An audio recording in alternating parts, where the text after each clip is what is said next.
Hello, we're here today on the Spiegelstraat at one of the oldest icon dealers in Holland.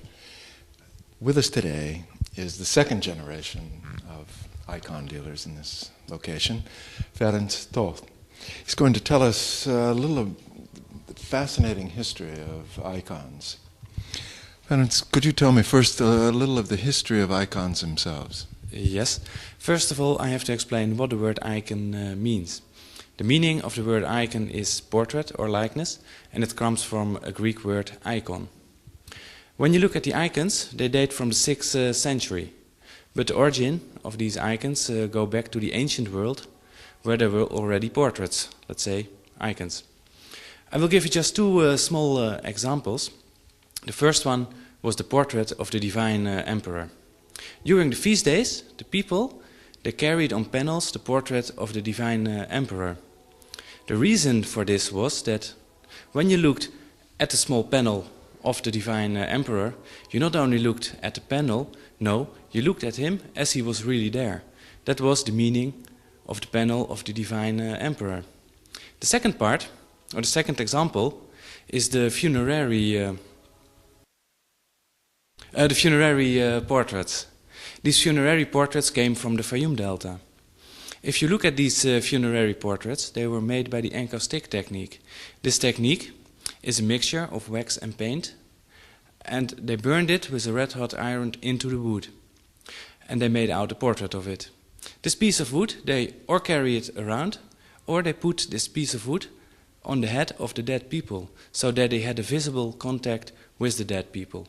And this is of a great importance for the Christian portraiture. If we compare the oldest find icons, where they found in the 6th century at Mount Sinai, we see that these icons were also made by the encaustic technique. So that's the reason why these funerary portraits were of main importance for the icons. And let's say in general, the icons started in the 6th century in the Fayum Delta. And from the Fayum Delta, it spread out to Ethiopia, to Egypt.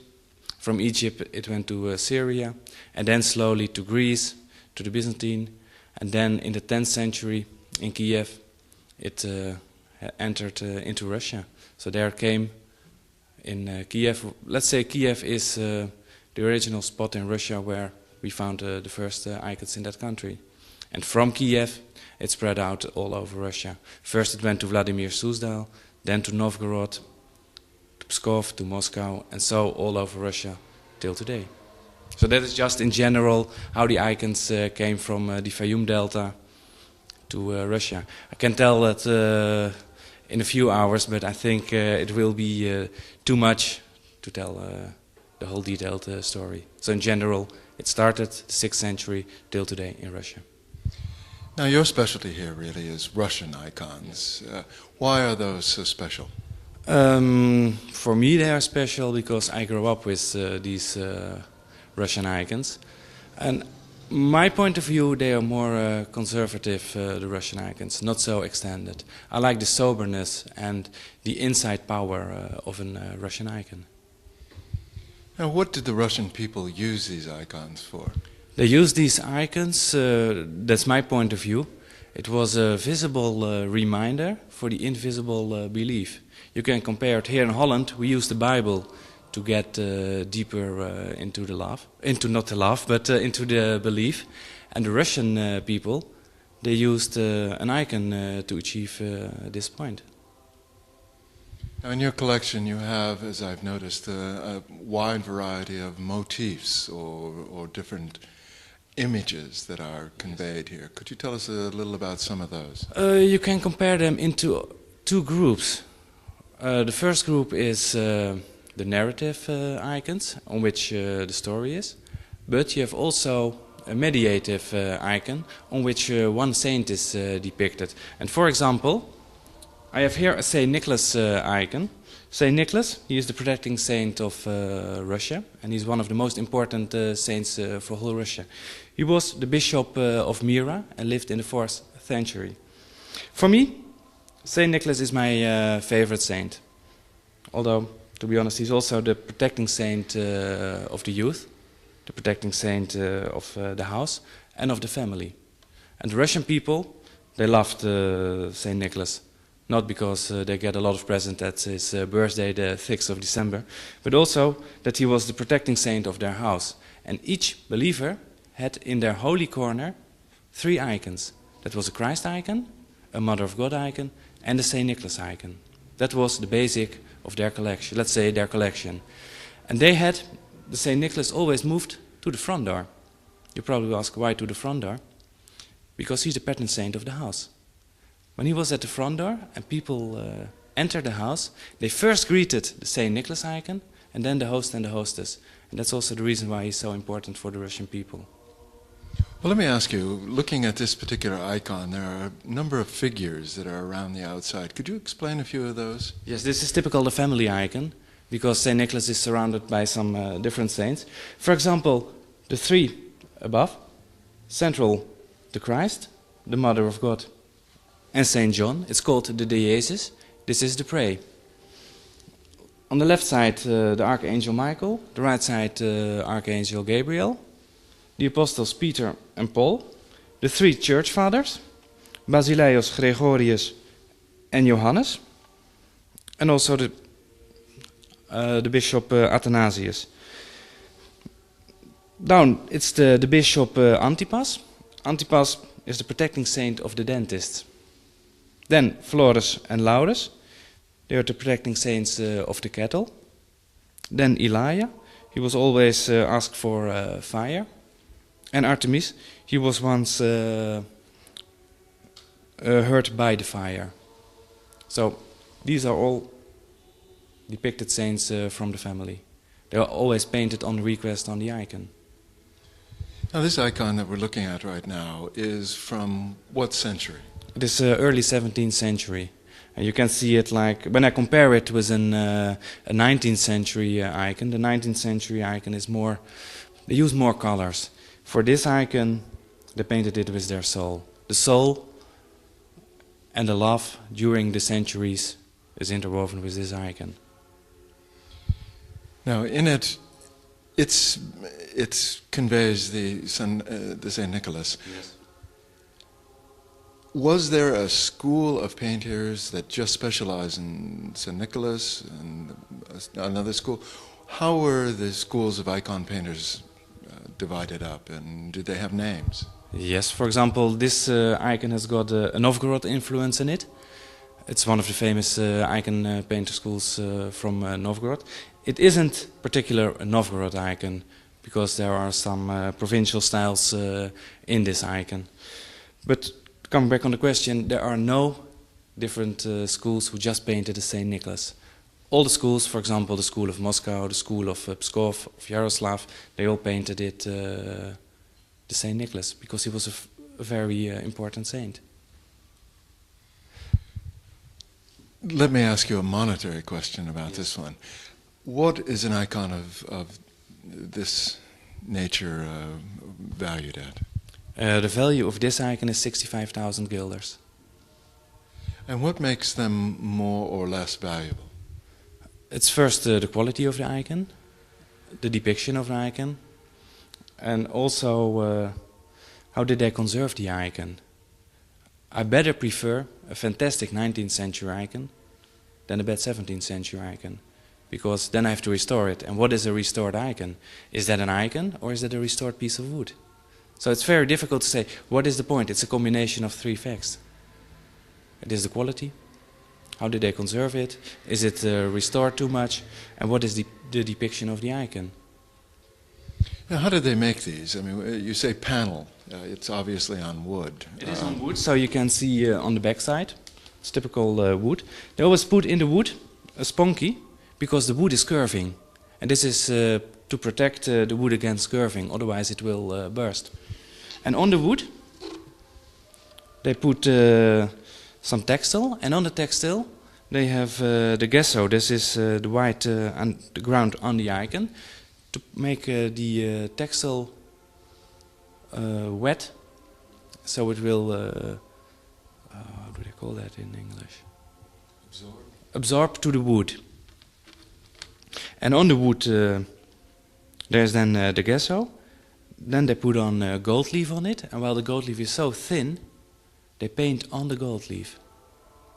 And the gold leaf is here under it, and that gives the warm color of the icon. I've noticed that some of those that you have displayed here have silver around them. Yes. What is that? What is the purpose of that? The silver, they put on the silver on the icon first to protect the icon against the damages, because people they always like to touch an icon or to kiss an icon. That in the first way. The second way is the special honor to the icon. That they added then the silver later, because of some miraculous wonder what happened. They said we have to give this icon a special present.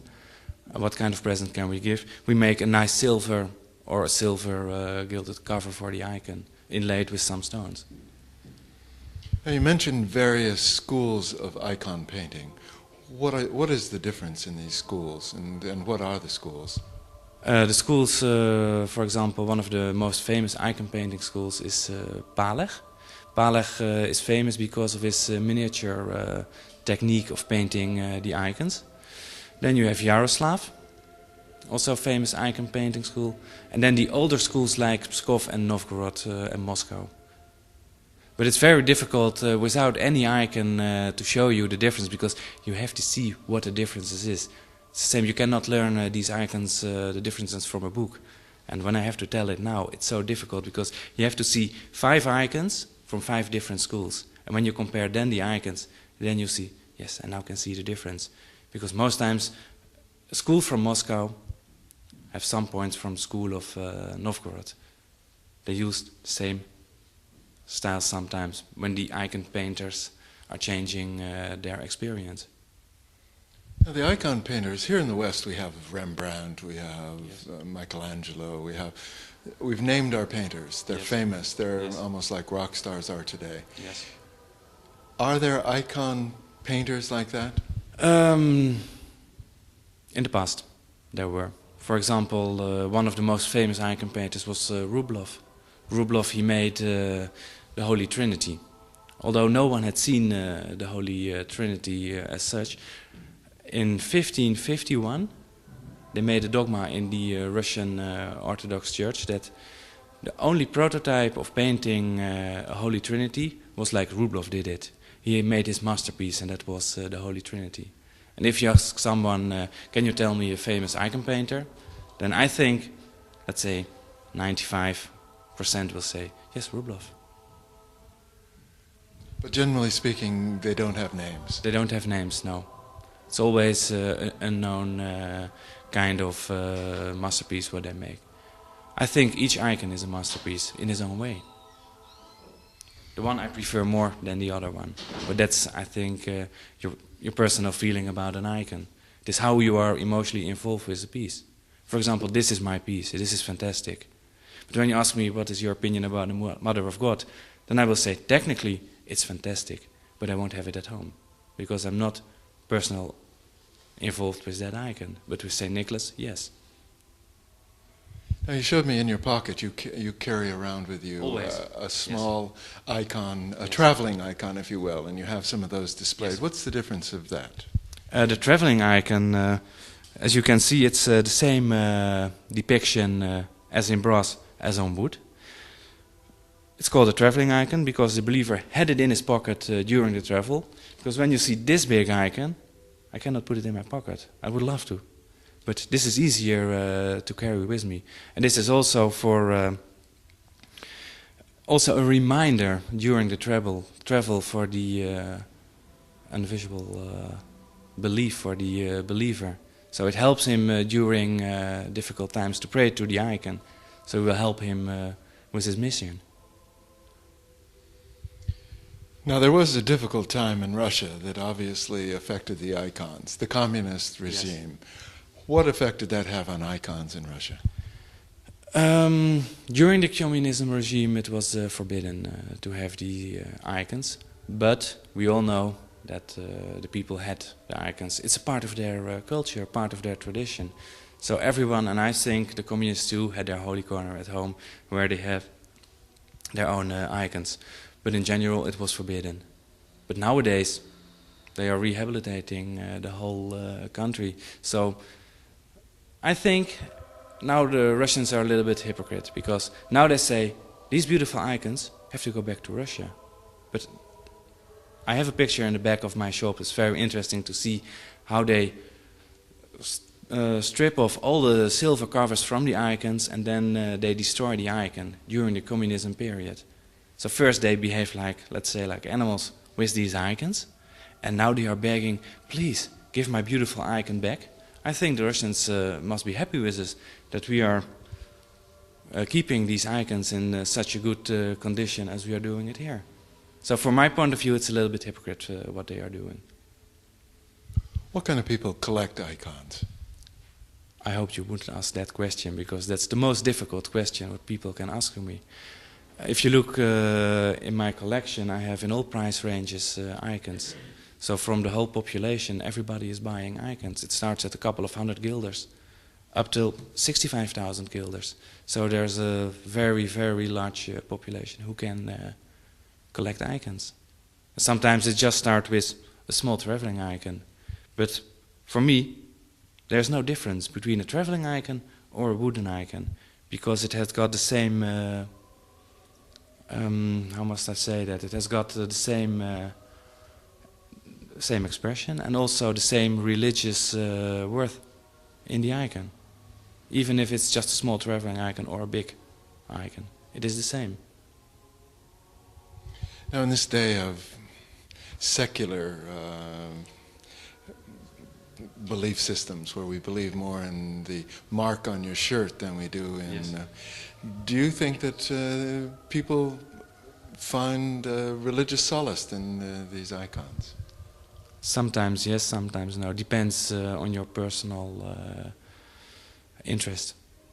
There are people who come here and they said, I love these icons, give me a piece of rest.